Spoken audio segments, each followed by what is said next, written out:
um tuna chuan emblem chungchang soifia lo kang o emblem hi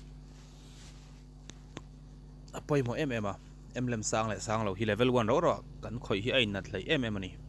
ta chuan emblem bi ka hian tank emblem assassin emblem mage emblem le support emblem hi kan nei hian hero zongzong in ain man trom vek theya khel thar te tan phei chuan magic le physical hi up du vak lo tur tank assassin hi fighter teponan mang vek theya mage hi chu mage ho zongzong le hybrid mage ho as a mage fighter kan ti te support mage kan ti te assassin mage ten an mang vek the ani ti chuan support emblem hi tank le support hoin anin tom thei veka tank emblem chu tank hoin an mang theya tin fighter tle ma khal deuh akan build du in antinan chawang te ani emo xbox ang te poni se khan tank ang kan man du in atang kai ta ni chuwang chon heng emblem pali te hi kan set hian atok ani ti chuan hei hi standard universal tank combination ka ti da ni a magic defense ka pe full a cd reduction ka pe full le a ti chuan hei hi ka pe full hei ka pe ta ni at talent a hian hei hi tank zong ka man trom vek ani a chan chu early a hian buta warrior boot kan lak thina wangin magic defense hi ka pe full thin a chan chu early kan khel hian i magic defense kan nei ngai lo ta chumi wang chon magic defense nei turin hei ka pe thina ti chon buta physical defense ka pek thei phata ni assassin a chuan hei hi grandeur bika ka hman ani ta hei ti chuan hei hi assassin pa ngai zong in an mang thei vek alucard ani emo assassin hybrid ho pon an mang theya tin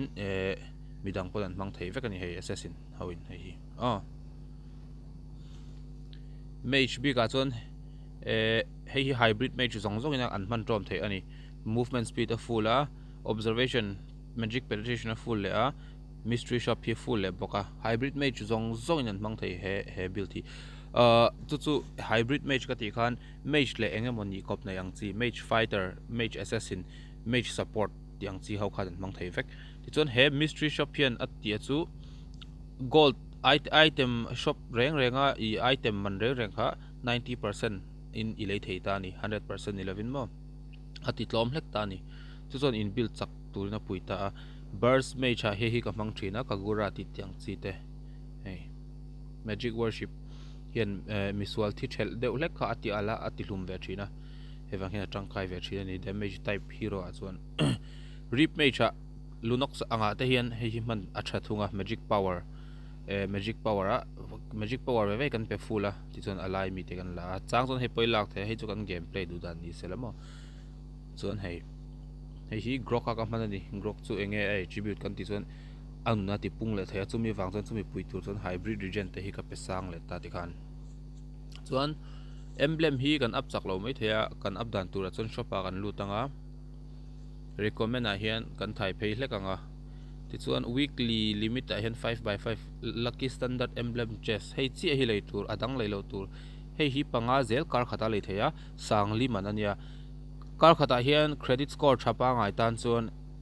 singkhat zela khol theita ni bp hi singkhata chuan sangli man heu chuan sangruk ala bang dona chu sangruk chu hero mana I kholanga sangli hian hei kartin I leidon ta ni adang hi leilo tur a hlok lo ani heng hote hi lei reng lo tur ani a lucky standard emblem chest hi panga zel I leyang ti chuan chumi mang chuan magic da seta chunga kan huang ki kan nei don ta ni ti chuan in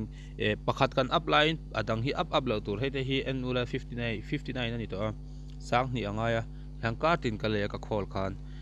kina chong ka thei mai don ani ti khan pakhat kha kan max anga adot le kan max lenga tiang khan kan hero manager khan chu emblem bi ga chuan toy te in ka soi fian ani sela fia me